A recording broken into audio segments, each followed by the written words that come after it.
Ever since Trae Young unfortunately went down with injury, Atlanta has been on a hot streak, and a lot has to do with Jalen Johnson leading the way. During the month of November, they have a 5-2 record. He's averaging 22.4 points, 10.6 rebounds, 7.3 assists per game. Basically, he's a triple-double threat every single night. And the leading force as a team is their defense. They're third in defensive rating during November. Number 1 in steal percentage, 5th in block percentage. AKA, that's leading to tons of transition opportunities, and that's where Jalen Johnson is at his best. He's averaging 7.3 points in transition. That's good for top 10 in the NBA. And let me tell you, there's nothing scarier than Jalen Johnson with a head of steam and space, dribbling the basketball, trying to get to the basket. And he's getting there at an alarming rate. He's taken 14.3 field goals per game. 6.5 of them are in the restricted area, 99th percentile. He's taking more restricted area shots than anyone in the NBA besides Giannis.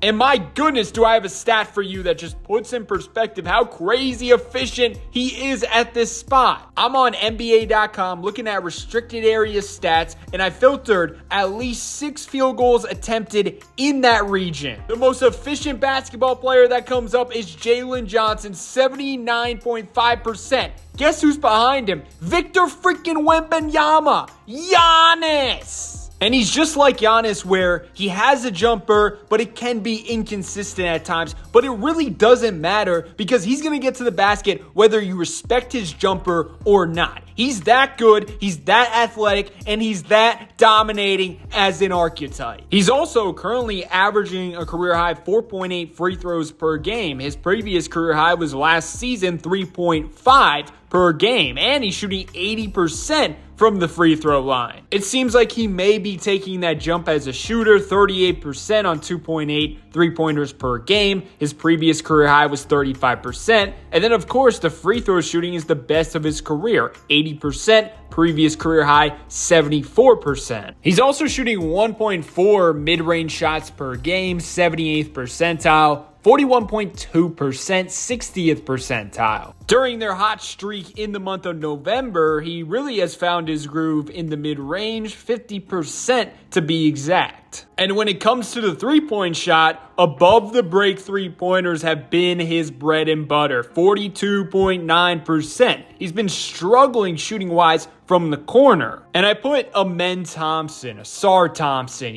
prime Ben Simmons, as the same type of player, because all of them rely heavily on their athletic ability. But Jalen Johnson is just a step ahead of them, way ahead of them when it comes to confidence off the dribble and taking jumpers. I'm just a little confused because I feel like Jalen Johnson deserves more hype and recognition and attention of what he can turn into. He's 23 years old, and all the players I just mentioned, this happened a ton with Amen Thompson after last season, heading into this season. A bunch of what if he gets a better handle? What if he develops more of an off the dribble game where he can pull up with confidence? The thing about Jalen Johnson, everything's already there, and you look at it and you're like, oh my goodness, that looks comfy and clean. And based on that, you say to yourself, oh yeah, he can probably replicate that. Every game, he's getting up a nice volume of three-point shots. Every game, he's taking some pull-ups off the dribble in the mid-range. Every game, he takes a floater in the mid-range. Every game, he ISOs a smaller player and creates his own shot or creates for his teammate. He does everything and anything with the basketball. The thing is, the efficiency might not be there right now, or the consistency.